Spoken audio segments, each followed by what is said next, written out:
प्यारे दोस्तों, आज का हमारा मौजू है कि एक अच्छा जोड़ा किस तरह लगाया जाता है। बहुत से दोस्तों ने इस बारे में क्वेश्चन किए और ये जो आप लोग क्वेश्चन करते हैं, इनबॉक्स करते हैं, इसका जवाब जो है वो मैसेज पर देना वो नामुमकिन वाली बात है। तो प्यारे दोस्तों, बात ये है कि मौजू पर ही रहते हैं, ज़्यादा बेहतर है कि एक अच्छा जोड़ा किस तरह लगाया जाता है। मैं ये बात जो है आपने मेरी पहली भी वीडियोस देखी हैं, इसमें भी एक चीज़ आपको नज़र आएगी जो कि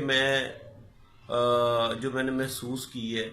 भाईजान, अच्छा जोड़ा लगाने का कुलिया जो मीडिया पर नज़र आता है, जो मैगजीन्स में नज़र आता है, जो आपको असातिज़ा कराम बताते हैं, मेरी नज़र में वो जो जोड़ा लगाने का कुलिया है शायद वो 15% कामयाब हो या 20%।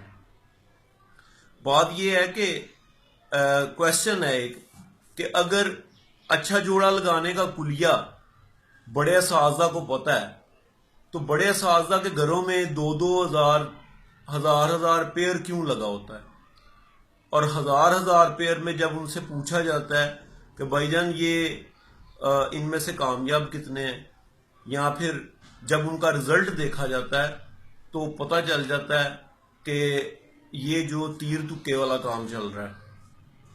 तो मैं माजरत चाहूँगा अगर किसी को इस बात का गुस्सा लगे, लेकिन ये एक हकीकत है और हकीकत को तस्लीम करने में कोई आर नहीं महसूस करना चाहिए। बहरहाल, मैं अपने दादा उस्ताद जनाब उस्ताद मियाँ नज़ीर ललियानी वालों का एक फिक्रा है उनका इसके मतलब। जब मैंने उनसे पूछा कि उस्ताद जी एक अच्छा जोड़ा किस तरह लगाया जाता है, तो उन्होंने एक ही फिक्रे में इस बात का जवाब दिया। उन्होंने कहा कि मुगल साहब, हमेशा दो अच्छी नस्लें मिलकर एक अच्छा जोड़ा बनाती हैं, दो चैंपियन मिलकर एक अच्छा जोड़ा बनाते हैं और उनके बच्चे भी चैंपियन निकलते हैं। सेम यही बात एक अंग्रेज राइटर हैं, वो कबूतरों के बारे में लिखते हैं, उनकी बुक्स भी हैं, need to win, feed to win, ये जो इंग्लैंड में दस्तयाब हैं। तो उन्होंने भी यही बात लिखी। उन्होंने लिखा कि हमेशा दो चैंपियन मिलकर एक चैंपियन को जन्म देते हैं।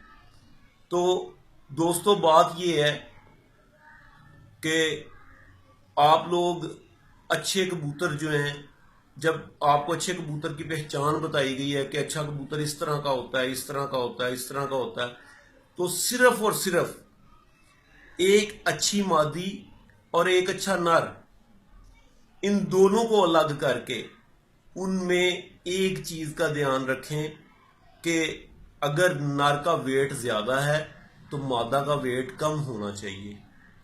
अगर नर का पल्ला बहुत बड़ा है तो मादा का जो है मुनासिब होना चाहिए, बहुत बड़ा नहीं होना चाहिए। याद रखें कि ज्यादा बड़े पर जो हैं वो भी कबूतर की परवाज के लिए कोई इतने साजगार नहीं होते, उसके हेल्पफुल नहीं होते। बहुत ज्यादा बड़े हो जाए, एक मुनासिब रूटीन में हो। जब मुनासिब रूटीन में वो पर होता है जब आप उस पर को खोलें तो पर की एक रिदम हो और कबूतर उसके पर में एक जान हो, वो अपने पर को अपनी तरफ खींचे, बंद करने की कोशिश करे। एक कबूतर है उसका पर बेहंगम ही खुल जाता है इतना बड़ा, और यहां तक चला जाता है, वो अपने पर को बंद करने की कोशिश भी नहीं करता। और हम लोग कहते हैं यार बड़ा असील है, बड़ा असील है।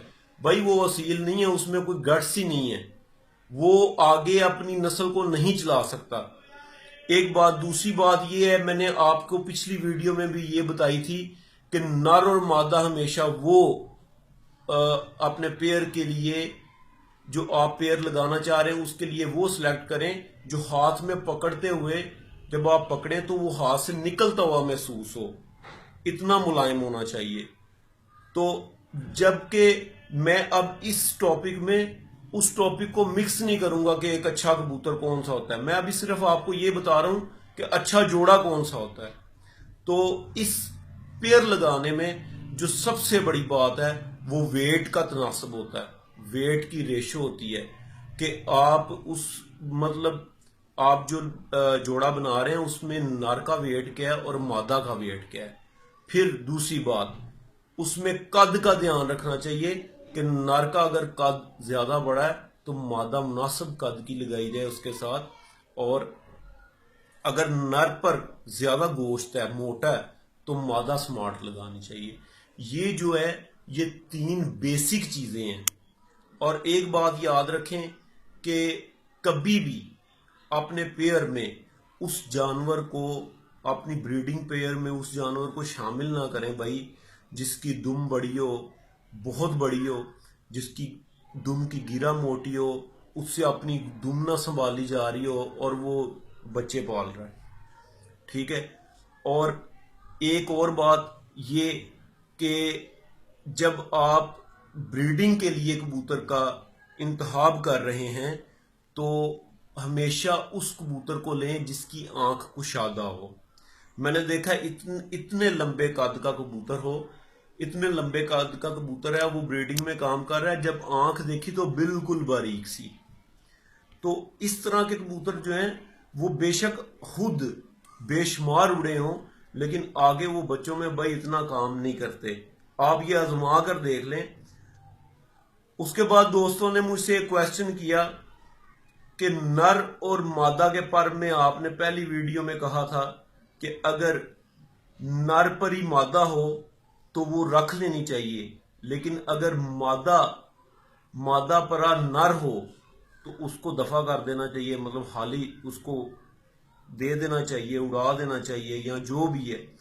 तो भाई आप लोग इतना सा जो इतनी सी जो मेहनत है वो आप लोग खुद भी भाई करके देखें, आपको ये चीज महसूस होगी। आप एक ही वक्त में एक अच्छे नर और एक अच्छी मादा का पर खोल कर देखेंगे तो आपको सबसे पहला जो फर्क नजर आएगा वो बगलों का होगा।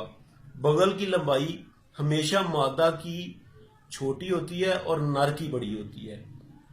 फिर जब आप खोलते हैं तो नर के पर जो हैं वो चौड़े होते हैं। जैसे हमारे मतलब एक मर्द बच्चा है तो वो छोटी उम्र से ही उसकी जो सिफात हैं, उसके जो करैक्टर्स हैं वो मर्दों जैसे हैं। तो जो बच्ची है वो उसकी जो सिफात है वो छोटे होते से ही औरतों जैसी होती हैं। तो भाई ये जो मतलब आप जब उसके पर को खोल कर देखेंगे नर को तो आपको चौड़े चौड़े पर महसूस होंगे, बड़े बड़े मोटे मोटे पर महसूस होंगे, लेकिन नफीस पर जो हो वही कबूतर रखना चाहिए। और मादा का जो है मादा के परों की लेंथ भी कम होती है, मादा की जो बगल है वो भी छोटी होती है। लेकिन एक चीज याद रखें कि बगल में और जिस्म में हला ये नहीं होना चाहिए। ये जिस मादा में होता है या जिस नर में होता है, वो एक मेरे भाई पहले से एक वीडियो शेयर कर चुके हैं, बिल्कुल उन्होंने बजा कहा है कि वो जो कबूतर हैं वो अपनी मर्जी से उड़ते हैं और अब जब दिल आया तो वो शाम तक उड़ते हैं, लेकिन जब दिल नहीं तो आपने उड़ाया वो झंडी पर बैठ गए।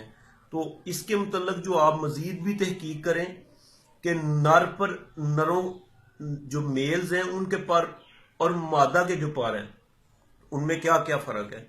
ये मैंने आपको एक छोटा सा फर्क इसलिए बताया कि आप इसको स्टार्ट करें, मतलब आप तहकीक को, आप रिसर्च को स्टार्ट करें, आप खुद भी देखें।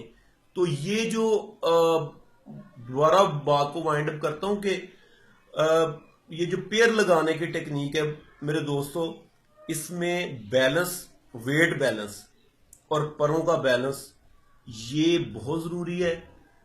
गर्दन की जो जिसको हम संगली कहते हैं, ये गर्दन पूरी उसकी ये बारीक नफीस होनी चाहिए मादा की, नर की मोटी होनी चाहिए और दोनों की आंखें बाहर को निकली होनी चाहिए। वो जब हाथ में पकड़े तो फिसलते हुए महसूस हो। ऐसा कबूतर हड्डी जोड़ जैसे मैंने आपको पहली वीडियो में बताए हैं वैसे होने चाहिए। अगर आप ऐसे कबूतर को अपने पेड़ में लेकर आते हैं तो इंशाल्लाह बड़ी उम्मीद है अल्लाह के घर में कि वो 75% अच्छा रिजल्ट देगा। बाकी एक चीज ये याद रखें कि बाद औक़ात इस तरह होता है कि नर भी बहुत अच्छा है, मादा भी बहुत अच्छी है, आपने जो आप टेक्निक सुन रहे हैं, ये भाई ये होना चाहिए, वो होना चाहिए, आपने उसके मुताबिक लगा दिया, बच्चा इतना तेज निकलता है कि तेज निकलते ही वो बंद हो जाता है और जाया हो जाता है। मियां नजीर साहब कहते हैं, मैंने उनसे पूछा, मैंने कहा मियां साहब गोल्डन कबूतरों के बारे में कुछ बताएं। उन्होंने मुझे कहा कि मुगल साहब वो मैंने 40 साल पहले खत्म कर दिए थे। मैंने कहा मियां साहब क्यों, आपकी तो वो पहचान बन गए थे। मुझे मियां साहब ने तारीही अल्फाज कहे, उन्होंने कहा मुगल साहब वो जो गोल्डन कबूतर थे वो जल्दी बहुत करते थे। अब एक उस्ताद हैं वो, बल्कि उस्ताजुल असातिज़ा, तो वो इस बात का एतराफ कर रहे हैं कि जो कबूतर मेरी पहचान बने थे उनके पेयर में भी कोई गलती रह गई थी। उन्होंने उसको तोड़ा, तोड़ के दोबारा से उसकी रद्दोबदल की और बेहतरीन कर दिया उसको, और अपना जो अपनी ब्रीडिंग का जो फन है उसको दिखाया। तो ब्रदर ये बात बाज लोग यहाँ पर बड़ा मजाक भी उड़ाते हैं, लेकिन बात जो हक की है वही करनी चाहिए। अगर तो ये कोई टेक्निक है जोड़ा लगाने की तो बराए मेहरबानी मुझ तक भी पहुंचाइएगा। लेकिन मैंने जो अपनी जिंदगी का तजर्बा किया उसमें जो चीजें मैंने आपको बताई हैं, ये आप इन चीजों को लाइट ले रहे होंगे, मामूली ले रहे होंगे, लेकिन ये मामूली नहीं है, ये मेरी जिंदगी का तजर्बा है। इसको आप अप्लाई कर कर देखें, इंशाल्लाह ताला अल्लाह के घर में आपको पूरी उम्मीद है मुझे कि आपको कामयाबी होगी। अल्लाह हाफिज, थैंक यू।